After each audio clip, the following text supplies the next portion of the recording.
नमस्कार दोस्तों, एक चीज़ वीडियो को शुरू करने से पहले बोलना चाहूँगा। जब एक वीडियो बनाना हम शुरू करते हैं ना, 4 से 5 कट जाते हैं स्टार्टिंग में, जिसमें ये देखना पड़ता है कि यार दूसरे को चीज़ समझ आ रही है कि नहीं आ रही। नहीं समझ आ रही, दोबारा बनाना पड़ता है और आपको सिर्फ़ एक बटन लगता है वीडियो को लाइक करने के लिए। बस अगर वीडियो अच्छा लगता है ना, तो लाइक ज़रूर करा करो यार। तो दोस्तों, आज हम बात कर रहे हैं एमएमटीसी के बारे में और एमएमटीसी काम क्या करती है, सबसे पहले उसके बारे में हम बात करते हैं।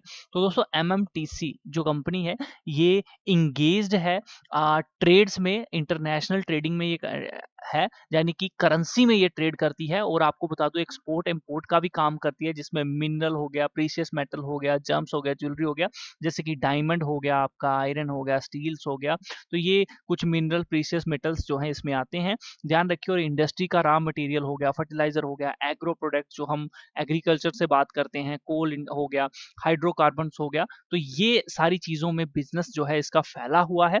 अब बात करते हैं यहाँ पर फंडामेंटली कंपनी क्या कहती है। उसके पहले बोलना चाहूँगा कि अगर आप पहली बार चैनल पे विज़िट कर रहे हो, सब्सक्राइब ज़रूर कर लेना बेल आइकन के साथ। और जो इस वीडियो में इन्फॉर्मेशन आपको दी जाएगी, चार्ट एनालिसिस किया जाएगा, अगर आप चाहते हो उसको डाउनलोड करना, तो दोस्तों मैं समझ आया क्या, हमारी एक वेबसाइट है, उसके ऊपर मैंने एक पेज बना दिया है। जैसे ही आप इसके ऊपर जाते हो, डिस्क्रिप्शन में आपको लिंक दे दिया गया है। यहाँ पर देखो, एनएमडीसी, टाटा स्टील, वकर नगरी जो हमने कल एनालिसिस किया, वो मैंने यहाँ पे पोस्ट करना शुरू कर दिए हैं। तो आप यहाँ से क्लिक करके वो चार्ट अपने पास अगर सेव करना चाहते हो, डेफिनेटली कर सकते हो, आपको कोई भी दिक्कत नहीं आएगी। ये लिंक सेव कर लीजिएगा, डिस्क्रिप्शन में लिंक है। दोस्तों, एज पर फंडामेंटल अगर इस कंपनी को हम लोग देखने की कोशिश करें, तो मैं आपको बताना चाहूंगा, सबसे पहले मैं प्रमोटर डेटा के ऊपर जाऊंगा। प्रमोटर डेटा काफी अच्छा देखने को मिल रहा है। तो यानी कि प्रमोटर इसे कभी भी मैनेज कर सकता है, कुछ भी इसके साथ करना चाहे तो आराम से कर सकता है, उसको कोई दिक्कत बात नहीं है। तो पॉजिटिव चीजें हमें यहाँ पे होल्डिंग के अंदर देखने को मिली। बाकी एफ के पास ज्यादा होल्डिंग है नहीं। और अगर हम डी के पास बात करें, तो जी हाँ, इनके पास होल्डिंग है, बहुत अच्छी बात है। पब्लिक के पास करें, ज्यादा माल पब्लिक के पास भी नहीं है, इस बात का ध्यान रखिए। बट पब्लिक अब खरीदना शुरू करेगी, क्योंकि अब सबके सामने ये स्टॉक जो है वो आना शुरू हो जाएगा। ठीक है, तो promoter data is that okay, कोई दिक्कत वाली बात नहीं है। अब हम थोड़ा सा रेवेन्यू के ऊपर आते हैं। तो रेवेन्यू आप देख पाओगे अच्छा खासा है, बट अब जाकर कहीं ना कहीं कम देखने को मिला है। नेट प्रॉफिट की बात करते हैं, तो भैया प्रॉफिट हमें काफी ज्यादा बढ़ता हुआ देखने को मिल रहा है। अर्निंग पर शेयर अच्छा है।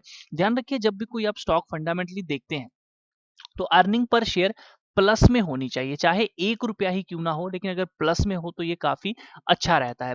रिटर्न ऑन इक्विटी देखिए यहाँ पर, ये भी अब हमें 110 के करीब बता रही है। तो ये भी अब ऊपर की तरफ बढ़ना शुरू हो गया। डेप्ट टू इक्विटी रेशो, यानी कि कंपनी के ऊपर कर्जा देखो, ना के बराबर कंपनी के ऊपर कर्जा है। तो ये भैया फंडामेंटल अभी तक जिसने अपने चीजें देखी हैं वो तो काफी अच्छी है। लेकिन कंसोलिडेशन बेसिस पे ये क्या कहता है, चलिए उस चीज को समझते हैं।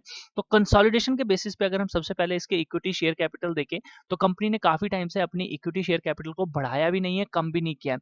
देखिए, जब भी कोई कंपनी अपनी इक्विटी शेयर कैपिटल को बढ़ाती नहीं है, तो बड़ी अच्छी बात रहती है हमारे लिए। ये एक समझ लीजिए कि अपने घर को बंटवारा करना होता है अगर बढ़ाती है कंपनी। तो जो भी कंपनी बंटवारा करती है वो अच्छी नहीं होती है। हम एक नेगेटिव पॉइंट हम ले सकते हैं, ठीक है, लेकिन अच्छा है हमारे लिए, पॉजिटिव पॉइंट है, इन्होंने कोई भी चेंज नहीं किए।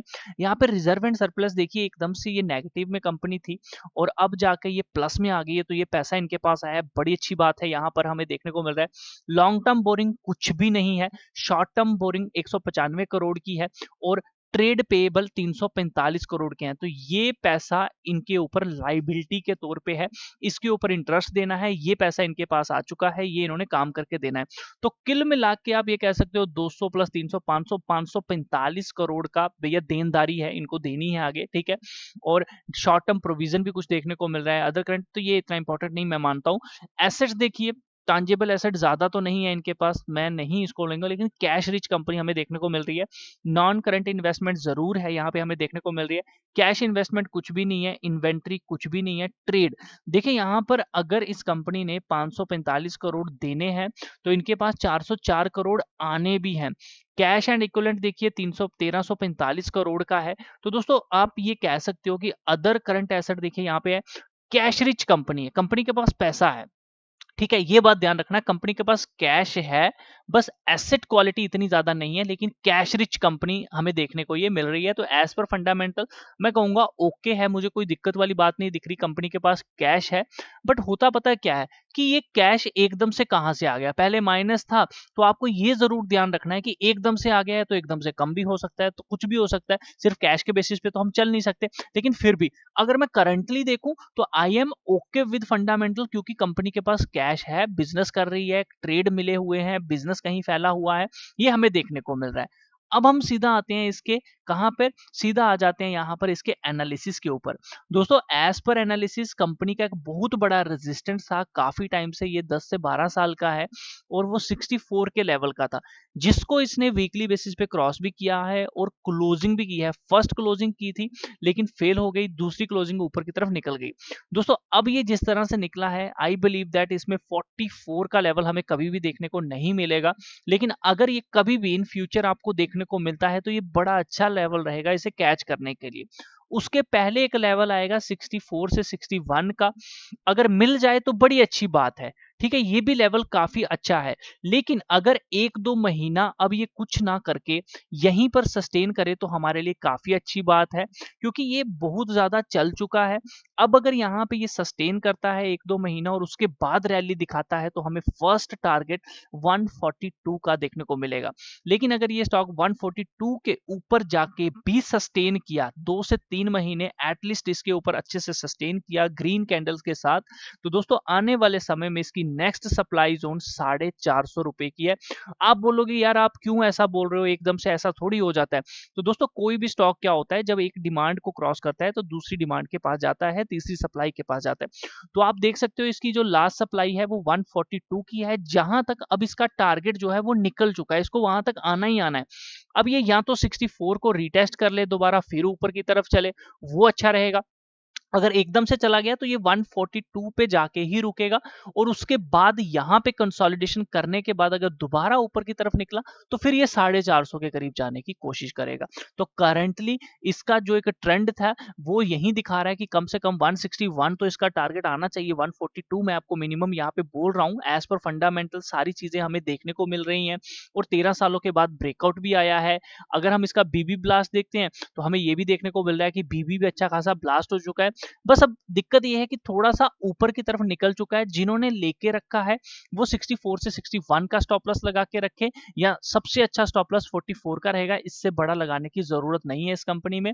बाकी देखो ये एक ब्रेकआउट भी आया हुआ है, तो आई बिलीव दैट कि आने वाले समय में अगर कंपनी कभी भी आहिस्ता आहिस्ता करके 64 61 के पास आए तो हमें इसमें एक बाइंग जरूर करनी चाहिए। बाकी एट दिस लेवल हमें क्या करना चाहिए, एट दिस लेवल अगर आपके पास पैसा है और आप इसे खरीदना चाहते हैं, आपने ले इसके अलग अगर इसके लिए फंड जुटा के रखा है, तो आई बिलीव दैट अगर आप इसके 1000 स्टॉक खरीदना चाहते हो तो अभी के लेवल पे 200 स्टॉक आप इसका खरीद लीजिए। बाकी वेट करिए कि ये कहीं ना कहीं एक 20 पीरियड मूविंग एवरेज, ये जो डेविएशन होती है इसके पास कभी देखने को मिले तो वहां खरीदने की कोशिश करिए। अदरवाइज अगर आप ऊपर के लेवल पे लेते हैं आप ट्रैप भी हो सकते हैं, जैसे कि आप यहाँ पे देख सकते हो इसने कोशिश की थी यहाँ पे नहीं जा सका, तो आपको वेट करना चाहिए कि कभी भी अगर इस लेवल के पास आए, ये बुलिंगर बैंड जरूर लगा लीजिए, कभी भी इसके पास मिले तो आप खरीदने की कोशिश करिए, या फिर 64 61 पे मिले तो खरीदिए। बाकी देखो अभी ये ऊपर की तरफ निकल गया कहीं यहाँ, तो ये डेविएशन ऊपर की तरफ आएगा, तो जब भी इस डेविएशन के पास आता है, इस मीडियन पॉइंट के पास आता है, आप इसे खरीद सकते हो, क्योंकि फंडामेंटली कंपनी अच्छी दिखा रही है और काफी बड़ा ब्रेकआउट भी है। अब ऐसा नहीं होता कोई भी कंपनी एकदम से ऊपर ही चली जाती है, उसको नीचे भी आना है फिर जाना है, कुछ लोग प्रॉफिट बुकिंग करेंगे, कुछ लोग नई एंट्री लेंगे, तो जब तक वो चीजें नहीं होंगी एकदम से रॉकेट नहीं बनने वाला है। वेट करना चाहो तो कर सकते हो, अभी 20% जरूर ले लीजिए क्योंकि ऑलमोस्ट निकल चुका है स्टॉक, लेकिन फिर भी आई बिलीव दैट 20% तो लेना जरूर बनता है। इससे ये होगा हमें कभी भी ये नहीं होगा कि भैया मैं रैली मिस कर गया, क्योंकि बुलिश है स्टॉक, बड़ा ज्यादा बुलिश हो चुका है और भी ऊपर जाने की क्षमता रखता है, इसमें कोई दिक्कत वाली बात नहीं है। वॉल्यूम आप देख सकते हो काफी अच्छा देखने को मिल रहा है, इसीलिए 20% अभी लेना चाहिए, बाकी 80% वेट करना चाहिए। एवरेज प्राइस या तो 20 के मूविंग एवरेज के पास मिले, या 64 61 44 के पास मिले, यहाँ पे हमें एवरेज करनी चाहिए। बाकी दोस्तों ट्रेड लेने से पहले एक बार अपने फाइनेंशियल एडवाइजर से जरूर पूछिए, रिस्क आप सबका है। वीडियो के डिस्क्रिप्शन में आप लोगों को लिंक भी दे रहा हूँ मैं, समझ आएगा .in का, आप इस पे जाके अगर चार्ट सेव करना चाहें, ये वाला जो बनाया बताया गया है, तो इसे ज़रूर सेव कर सकते हैं अपने पास। मिलता हूँ नेक्स्ट वीडियो में, तब तक के लिए अपना ख्याल रखिए, चैनल को सब्सक्राइब ज़रूर करिएगा। मिलता हूँ नेक्स्ट वीडियो में, तब तक के लिए अपना ख्याल रखिए।